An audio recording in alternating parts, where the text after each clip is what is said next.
a teenager wrote how teenagers use social media. I don't know if people read that, but it was a great article. And he said that the way he uses social media is different than how adults use or perceive the use of it. So for example, with Facebook, he said teens only use groups to communicate in. They don't look at they don't look at the waterfall. And I think that it's similar with Twitter. For example, this is my Twitter feed. For me, I really only look at notifications, which means someone has tagged me in something. This is like email for me in a way. I almost never go to home unless I'm bored or something, which doesn't happen very often. I'm generally looking at who's tagging me, and I think other people are generally looking at who is tagging them. So when you're just looking at the notifications, that's not the waterfall. So that's also feels a bit more manageable. You could also create lists. That's exactly what I was going to say. Within Twitter, like create people that you know that you. Right, but you gotta look at the waterfall sometimes. Otherwise, how do you know? How do you find new people or new ideas? Chats are a great way to do that too. Yeah. To participate in chats. So I do manage some lists, and the one that I think is the active list that I do is NYC DOE tweets.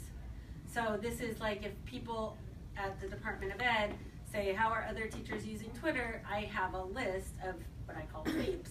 And then they can see that Arthur Goldstein has a lot to say. But you can also click on members, and then you can see these are other people at the Department of Ed who are tweeting. So that's how a list works. So you just start to collect them. You can make a list of people who visited your makerspace. Yeah, no, I realize all of that. It's more that overwhelming thing. It's just like. So I think for you, do not tweet or anything. Put the hashtag up in your center and let everyone else do your work. Yeah. Yeah, it's not the tweeting out. That's my problem. It's the reading. It's the reading. But it's then the you're going to create it's this tag board, and it's just going to be up there, and every so often you're going to look and see it. No, that's I hadn't focused on that. And if I'm not mistaken, you can embed this too. If you Yes. have a website, Yeah, you could embed that hashtag, and then that way, if you're on your site often, you could just glance at that when you're in the mood and just see what's being said. Yeah, Respond I think if I you also want. need to hire somebody to be my Twitter person at this point. And it's also fun to, we collect the stats on, I just wrote about this in, did I write about this? Yeah, I did write about it already. In a post, I recently went to Israel, and this is so cool. Israel has invited, they don't like, or let's say many people in Israel don't like the perception that the public has about Israel. So they invited top influencers in various industries to come to Israel and use their hashtag. My tag doesn't want to stay on. Use their hashtag, and they found that social media influences people more than mass media. And so I was one of 5 education bloggers invited to go to Israel. Now they're doing the Food Israel, which I wish I was a part of that. But then you can use this tracker, and from our trip of the 5 bloggers, there were about 1.9 million impressions from our social media output.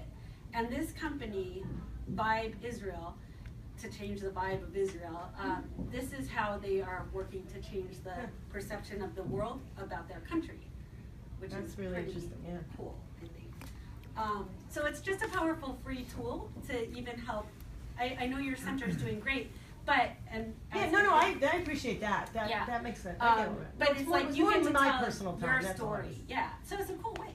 Yeah. All right, so let's just go back into Twitter and then talk about some other.